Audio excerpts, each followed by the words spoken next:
অষ্টম শ্রেণীর দ্বিতীয় পর্যায়ক্রমিক মূল্যায়নের অন্তর্গত বাংলার সাহিত্য মেলা বইয়ের একটি গুরুত্বপূর্ণ পাঠ হলো জগদীশচন্দ্র বসু রচিত গাছের কথা প্রবন্ধটি। এটি তোমাদের জন্য কিন্তু ভীষণ গুরুত্বপূর্ণ একটি পাঠ। তাই আজকে এই পাঠটির মূল উৎস, পাঠটির বিষয়বস্তু, প্রতিটি লাইন ধরে ধরে বিস্তারিত আলোচনা এবং সমগ্র পাঠটির আমি গুরুত্বপূর্ণ কথাগুলি অর্থাৎ যেখান থেকে প্রশ্ন আসবে সেগুলি তোমাদের বলে দেব। ফলে আজকের ভিডিওটি তোমাদের অষ্টম শ্রেণী ছাত্রছাত্রীদের জন্য ভীষণ গুরুত্বপূর্ণ। ভিডিওটি তাই কোথাও স্কিপ না করে পুরোটা দেখো। আজকের এই আলোচনাটি যদি তোমরা শুনে নাও তাহলে গাছের কথা প্রবন্ধ থেকে তোমাদের পরীক্ষায় যে প্রশ্নই আসুক তোমরা তার উত্তর লিখতে পারবে, তোমাদের কোনো সমস্যা হবে না। তাই কোথাও স্কিপ না করে পুরোটা দেখো। তো চলো শুরু করা যাক আজকের ভিডিওটি। প্রথমেই তোমাদের এই গাছের কথা প্রবন্ধটি কোথা থেকে নেওয়া হয়েছে সেটি আমরা জেনে নিই। এই প্রবন্ধটি জগদীশচন্দ্র বসু রচিত অব্যক্ত গ্রন্থ থেকে নেওয়া হয়েছে। তো এই প্রবন্ধটির মূল উৎস জগদীশচন্দ্র বসু রচিত অব্যক্ত গ্রন্থ। এবার বিস্তারিত আলোচনার আগে এই প্রবন্ধটির যে শিরোনাম রয়েছে গাছের কথা, তার অর্থটি আমরা জেনে নিই। গাছের কথা বলতেই আমাদের মাথায় প্রথমেই আসে গাছ সম্পর্কিত কিছু কথা। অর্থাৎ জগদীশচন্দ্র বসু গাছকে যে ভালোবাসতেন এবং গাছেরও যে প্রাণ আছে, তারা আমাদের মতো উত্তেজনায় সাড়া দেয়, তাদের আঘাত করলে তাদেরও যে কষ্ট হয়, এই সম্পূর্ণ বিষয়গুলি এই প্রবন্ধে তিনি তুলে ধরেছেন। এবার প্রতিটি লাইন আলোচনার মাধ্যমে সেই বিষয়বস্তুগুলি আমরা দেখে নিই। তোমরা তোমাদের বাংলা টেক্সট বুকটি ওপেন করে নাও এবং আমি প্রতিটি লাইন আলোচনা করে তোমাদের বিষয়বস্তুর মানে অর্থাৎ অর্থ বলে দিচ্ছি, সেটি তোমরা মিলিয়ে দেখে নাও। তো চলো আলোচনাটি এবার শুরু করা যাক। গাছের কথা জগদীশচন্দ্র বসু। তোমরা তোমাদের বাংলা টেক্সট বুক অর্থাৎ সাহিত্য মেলা বইয়ের 83 পাতা ওপেন করে ফেলো। আগে যখন একা মাঠে কিংবা পাহাড়ে বেড়াইতে যাইতাম তখন সব খালি খালি লাগিত। প্রথমে বলে রাখি এটি সাধু ভাষায় লেখা, তোমাদের বোঝার সুবিধার জন্য আমি কিন্তু চলিত ভাষাতেও বলে দেব, তোমাদের কোনো অসুবিধা হবে না। তারপর গাছ পাখি কীটপতঙ্গ দিগকে মানে কীটপতঙ্গদের ভালোবাসিতে শিখিয়াছি, অর্থাৎ আমি ভালোবাসতে শিখেছি। সে অবধি তাদের অনেক কথা বুঝিতে পারি। অর্থাৎ ভালোবাসাটা এমন পর্যায়ে জগদীশচন্দ্র বসু চলে গিয়েছিল যে তিনি তাদের যেন মনের কথাও বুঝতে পারতেন, যাহা আগে পারিতাম না। এই যে গাছগুলি কোনো কথা বলে না, ইহাদের যে আবার একটা জীবন আছে, আমাদের মতো আহার করে, দিনে দিনে বাড়ে, আগে এসব কিছু জানতাম না। অর্থাৎ একটি গাছ আমাদের মতোই কিন্তু খাবার গ্রহণ করে, আমাদের মতোই কিন্তু বেড়ে ওঠে, আমাদের মতোই তাদের জন্ম আছে, আবার আমাদের মতোই তাদের মৃত্যু আছে। অর্থাৎ গাছের এই জীবনধারাটা অনেকটা কিন্তু মানুষের মতোই, যেটা জগদীশচন্দ্র বসু উপলব্ধি করেছিলেন। এখন বুঝিতে পারিতেছি, এখন ইহাদের মধ্যেও আমাদের মতো অভাব দুঃখ কষ্ট দেখিতে পাই। অর্থাৎ তিনি মনে মনে ভাবছেন যে আমাদের মতোই যেমন এদের জন্ম মৃত্যু খাদ্য গ্রহণ সব কিছুই আছে, ঠিক তেমনি আমাদের মতোই হয়তো গাছেরও অভাব দুঃখ কষ্ট থাকতে পারে। নিশ্চয়ই তা আছে। জীবন ধারণ করিবার জন্য ইহাদিগকেও সর্বদা ব্যস্ত থাকিতে হয়। অর্থাৎ মাটি থেকে জল সংগ্রহ করা, সেই জলকে গাছের পাতার মধ্যে পৌঁছানো, সেখানে সূর্যের আলোর উপস্থিতিতে খাদ্য তৈরি করা। অর্থাৎ খাবার তৈরির জন্য আমাদেরও যেমন ব্যস্ত হতে হয়, খাবার নিয়ে আসা, সেখান থেকে রান্না করা, তারপর খাওয়া, গাছকেও যেন সেরকম ব্যস্ত থাকতে হয়। কষ্টে পড়িয়া ইহাদের মধ্যেও কেহ কেহ চুরি ডাকাতি করে। মানুষের মধ্যে যেরূপ সদ্গুণ আছে, ইহাদের মধ্যেও তাহার কিছু কিছু দেখা যায়। বৃক্ষদের মধ্যে একে অন্যকে সাহায্য করিতে দেখা যায়। ইহাদের মধ্যে একের সহিত অপরের বন্ধুত্ব হয়। তারপর মানুষের সর্বোচ্চ গুণ যে স্বার্থত্যাগ, গাছেও তাহা দেখা যায়। অর্থাৎ একটি গাছ যেমন আরেকটি গাছকে আশ্রয় দেয়, একটি গাছের ওপর আরেকটি গাছ যেমন পরজীবী হয়ে বেঁচে থাকে, পাশাপাশি দুটি গাছ যখন একে অপরের সাথে লেগে থাকে তখন যেন আমাদের লেখকের অর্থাৎ জগদীশচন্দ্র বসুর মনে হয়েছে ইহাদের মধ্যেও যেন বন্ধুত্ব রয়েছে, স্বার্থহীনভাবেই যেন এরা একে অপরের সাথে মেশে। মা নিজের জীবন দিয়া সন্তানের জীবন রক্ষা করেন। সন্তানের জন্য নিজের জীবনদান উদ্ভিদেরও সচরাচর দেখা যায়। গাছের জীবন মানুষের জীবনের ছায়ামাত্র। এই লাইনটায় দাগ দিয়ে রাখো, খুব ইম্পর্টেন্ট একটি লাইন। গাছের জীবন মানুষের জীবনের ছায়ামাত্র। ক্রমে এসব কথা তোমাদিগকে বলবো। অর্থাৎ একজন মা যেমন তার সন্তানকে সব রকমভাবে আগলে রাখে, ঠিক তেমনি একটি গাছ তার চারা গাছকে সেই মাতৃস্নেহেই আগলে রাখে। অর্থাৎ গাছেদের এই জীবনটা যেন মানুষের জীবনের মতোই, সেই কথাই জগদীশচন্দ্র বসু আমাদের বলবেন এই প্রবন্ধের মাধ্যমে। তোমরা শুষ্ক গাছের ডাল সকলেই দেখিয়াছ। মনে করো কোনো গাছের তলাতে বসিয়াছ, ঘন সবুজ পাতায় গাছটি ঢাকা, ছায়াতে তুমি বসিয়াছ। গাছের নিচে এক পার্শ্বে একখানি শুষ্ক ডাল পড়ে আছে, অর্থাৎ শুকনো একটা ডাল পড়ে আছে গাছের। এক সময় এই ডালে কত পাতা ছিল, এখন সব শুকাইয়া গিয়াছে, আর ডালের গোড়ায় উই ধরিয়াছে। অর্থাৎ যে গাছের ডালটি মাটিতে পড়ে রয়েছে শুকনো অবস্থায়, সেটি একসময় গাছে ছিল, সেই গাছের ডালে অনেক পাতা ছিল, এমনকি ফুল ফলও থাকতে পারে, কিন্তু আজকে সেটি যখন পুরনো হয়ে গেছে, গাছ থেকে খসে পড়ে শুকিয়ে গেছে এবং সেখানে উই পোকাও ধরে গেছে। আর কিছুকাল পরে ইহার চিহ্নও থাকবে না, অর্থাৎ মাটিতে সেটি মিশে যাবে। আচ্ছা বলো তো, এই গাছ আর এই মরা ডালে কি প্রভেদ? গাছটি বাড়িতেছে আর মরা ডালটা ক্ষয় হইয়া যাইতেছে। একটিতে জীবন আছে, অন্যটিতে জীবন নেই। অর্থাৎ মানুষের মতোই আমরা যারা বেঁচে আছি তারা ধীরে ধীরে বড় হচ্ছি, তোমরাও যেমন বড় হচ্ছ, কিন্তু যে মানুষটি মৃত হয়ে গেছে অর্থাৎ মারা গেছে, তার কিন্তু মাটিতেই সব শেষ হয়ে যায়। ঠিক একইভাবে গাছ যতদিন বেঁচে আছে সেটি বেড়ে ওঠে, ফুল ফল দেয়, তার জীবনধারা চলতে থাকে, কিন্তু যখন মারা যায় সেটি আস্তে আস্তে মাটিতে মিশে যায় এবং তার জীবনটা নিঃশেষ হয়ে যায় এক সময়। যাহা জীবিত তাহা ক্রমশ বাড়তে থাকে। জীবিতদের আরেকটি লক্ষণ এই যে তাহার গতি আছে, অর্থাৎ তাহারাও নড়ে চড়ে। অর্থাৎ আমরা যে জীবিত, আমরা নড়তে চড়তে পারি, এক জায়গা থেকে আরেক জায়গায় যেতে পারি। অবশ্য গাছের গতি হঠাৎ দেখা যায় না। লতা কেমন ঘুরিয়া ঘুরিয়া গাছকে জড়াইয়া ওঠে দেখিয়াছ? অর্থাৎ বিভিন্ন লতানে গাছ, অর্থাৎ ধরো কুমড়ো গাছ, লাউ গাছ বা অন্যান্য যে কোনো লতানে গাছ অন্য গাছকে আশ্রয় করে কিভাবে জড়িয়ে জড়িয়ে ওঠে নিশ্চয়ই তোমরা দেখেছো। তোমাদের বাড়িতেও নিশ্চয়ই এরকম কোনো গাছ রয়েছে। জীবিত বস্তুতে গতি দেখা যায়, জীবিত বস্তু বাড়িয়া থাকে। কেবল ডিমে জীবনের কোনো চিহ্ন দেখা যায় না। ডিমে জীবন ঘুমাইয়া থাকে, অর্থাৎ যখন মানুষ ভূমিষ্ঠ হয় না বা কোনো একটি ডিমের মধ্যে যখন কোনো পাখির জীবন বন্ধ হয়ে থাকে, তখন যেন সে ঘুমন্ত অবস্থায় থাকে। উত্তাপ পাইলে ডিম হইতে পাখির ছানা জন্মলাভ করে।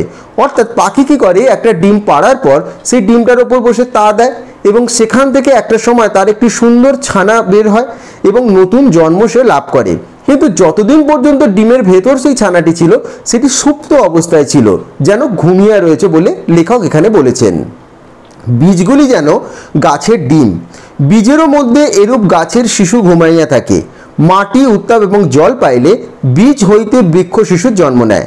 ঠিক ডিমের সাথেই লেখক এখানে তুলনা করেছেন গাছের বীজের কথা। একটি গাছের বীজের মধ্যে গাছের জীবন লুকিয়ে থাকে। গাছের জীবন যখন বীজের মধ্যে লুকিয়ে থাকে যেন তার জীবনটা ঘুমিয়ে রয়েছে। এরপর সেই বীজ যখন মাটিতে পড়ে, মাটিতে পড়ার পর উত্তাপ এবং জল এবং মাটির সংস্পর্শে এসে সেখান থেকে নতুন চারা গাছ বেরোয়, অর্থাৎ যেন একটি ছোট্ট শিশুর জন্ম হয়েছে, ঠিক সেই ডিম থেকে ভূমিষ্ঠ পাখির বাচ্চার মতো। বীজের ওপর এক কঠিন ঢাকনা, তাহার মধ্যে বৃক্ষ শিশু নিরাপদে নিদ্রা নেয়। যেমন তোমরা আমের আঁটি দেখেছো, এটি আমের সিজন, এখন অনেকেই হয়তো আম খেয়েছো। আমের আঁটিটা শক্ত হয়, কিন্তু সেই আঁটি ভেদ করে একটি ছোট্ট আম গাছের জন্ম হয়। বীজের আকার নানা প্রকার, কোনোটি অতি ছোট, কোনোটি বড়। বীজ দেখিয়া গাছ কত বড় হইবে বলা যায় না। অতি প্রকাণ্ড বটগাছ সরিষা অপেক্ষা ছোট বীজ হইতে জন্মায়। অর্থাৎ বটগাছের আকার তো তোমরা দেখেছো, বটগাছ নিশ্চয়ই প্রত্যেকে দেখেছো কি বিরাট আকৃতির হয়। এবার সেই যে বটগাছের জন্ম হয় তার যে বীজ, সেটা সর্ষের থেকেও ছোট একটা বীজ থেকে অত বড় গাছ জন্ম হয়। কে মনে করিতে পারে এই এত বড় গাছটা এই ক্ষুদ্র সরিষার মধ্যে লুকাইয়া আছে? অর্থাৎ এটা দেখে কি কল্পনা করা যায় এইটুকু বীজের মধ্যে এত বড় একটা গাছ লুকিয়ে আছে? তোমরা হয়তো কৃষকদিগকে ধানের বীজ খেতে ছড়াইতে দেখিয়াছো। কে কে দেখেছো অবশ্যই বলবে। যারা গ্রামে থাকো অবশ্যই কিন্তু সেটি দেখেছো, অবশ্যই কমেন্ট করে জানাবে। যারা ধান খেতে গেছো, ধান গাছ লাগানো দেখেছো, ধান চাষ করা দেখেছো সেটি। কিন্তু যত গাছপালা বনাঞ্চলে অর্থাৎ বন জঙ্গলে দেখো, তাহাদের অনেকের বীজ মানুষ ছড়ায় না। এই যে এত প্রকৃতিতে এত গাছ, এর মধ্যে কটাই বা মানুষ লাগিয়েছে? অত্যন্ত কম। এগুলি কিন্তু প্রাকৃতিকভাবেই জন্ম নেয়। নানা উপায়ে গাছের বীজ ছড়াইয়া যায়। তোমরা বিজ্ঞানে পড়েছো এটি। পাখিরা ফল খাইয়া দূর দেশে বীজ লইয়া যায়, অর্থাৎ ফল খেতে খেতে বীজকে অনেক দূরে ছড়িয়ে দেয়। এক প্রকারের জনমানব শূন্য দ্বীপে গাছ জন্মিয়ে থাকে, অর্থাৎ একটা পাখি একটা গাছের ফল খেয়েছে আর যে বীজটা একটা জনমানব শূন্য দ্বীপে গিয়ে ফেললো। এবার একটা সময় জল মাটি হাওয়ার সংস্পর্শে এসে সেই বীজ থেকে সেই গাছটা জন্মালো। হয়তো সেখানে সেই প্রকার গাছই নেই, কিন্তু পাখি যেহেতু সেখানে গিয়ে ফেলেছে, সেই নতুন প্রকারের গাছ সেখানে জন্ম নিল। ইহা ছাড়া অনেক বীজ বাতাসে উড়িয়া অনেক দূর দেশে ছড়াইয়া পড়ে, অর্থাৎ ঝড়ের সময় বা বিভিন্ন বাতাসে ছোট্ট ছোট্ট বীজের কণাগুলো অনেক দূরে দূরে কিন্তু ছড়িয়ে পড়ে। শিমুল গাছ অনেকে দেখিয়াছ। শিমুল ফল যখন রৌদ্রে ফাটিয়া যায় তখন তাহার মধ্যে থেকে বীজ তুলার সঙ্গে উঠতে থাকে। শিমুল তুলোর গাছ তোমরা দেখেছো নিশ্চয়ই, যারা দেখেছো কমেন্ট করে জানিও। সেই বীজ রোদে থাকা অবস্থায় ফেটে গেলে তুলোর সাথে সে কিন্তু সেই বীজও উঠতে থাকে। ছেলেবেলায় আমরা এই সকল বীজ ধরিবার জন্য ছুটিতাম। হাত বাড়াইয়া ধরতে গেলেই বাতাসে তুলোর সহিত বীজকে অনেক ওপরে লইয়া যাইত। এক প্রকারে দিনরাত্রি দেশ দেশান্তরে বীজ ছড়িয়া পড়িতেছে। এইভাবেই কখনো পাখির মুখে, কখনো পশুদের মুখে বা ভিন্ন উপায়ে হাওয়ার সাথে বীজ কিন্তু এক জায়গা থেকে আরেক জায়গায় ছড়িয়ে পড়ে এবং সেখান থেকে নতুন চারা গাছের জন্ম হয়। প্রত্যেক বীজ হইতে গাছ জন্মে কিনা কেহ বলতে পারে না। একটা গাছে অনেক ফল থাকতে পারে, সেই ফলের অনেক বীজ হতে পারে, কিন্তু সব বীজেই যে গাছ জন্মাবে সেটা কিন্তু কেউ বলতে পারে না। হয়তো কঠিন পাথরের ওপর বীজ পড়ল, সেখানে তাহার অঙ্কুর বাহির হইতে পারল না। অঙ্কুর বাহির হইবার জন্য উত্তাপ, জল এবং মাটি চাই। এটিতে দাগ দিয়ে রাখো তোমরা।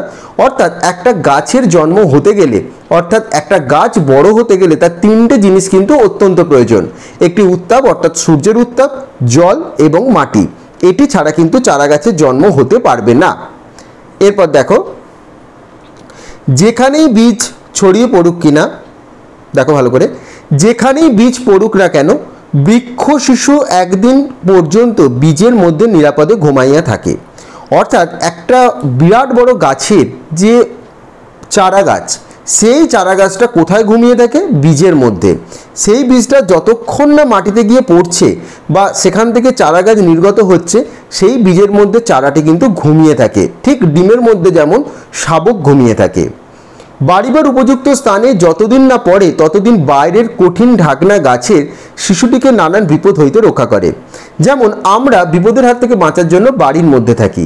একটি মানব শিশু মাতৃ স্নেহে, অর্থাৎ মায়ের পেটে যতদিন থাকে ততদিন কিন্তু সে যতক্ষণ না ভূমিষ্ঠ হচ্ছে মা তাকে রক্ষা করে। আবার একটি ডিমের মধ্যে একটি শাবক যখন থাকে, সেই ডিমের শক্ত খোলকটা তাকে রক্ষা করে। ঠিক তেমনি একটি গাছের চারাকে বীজের মধ্যে যতদিন সে ভূমিষ্ঠ অবস্থায় থাকে তাকে কিন্তু এই যে বীজের শক্ত আবরণ রক্ষা করে। ভিন্ন ভিন্ন সময়ে ভিন্ন ভিন্ন বীজ পাকিয়া থাকে। আম লিচুর বীজ বৈশাখ মাসে পাকে, ধান জব ইত্যাদি আশ্বিন কার্তিক মাসে পাকিয়া থাকে। মনে করো একটি গাছের বীজ আশ্বিন মাসে পাকিয়াছে।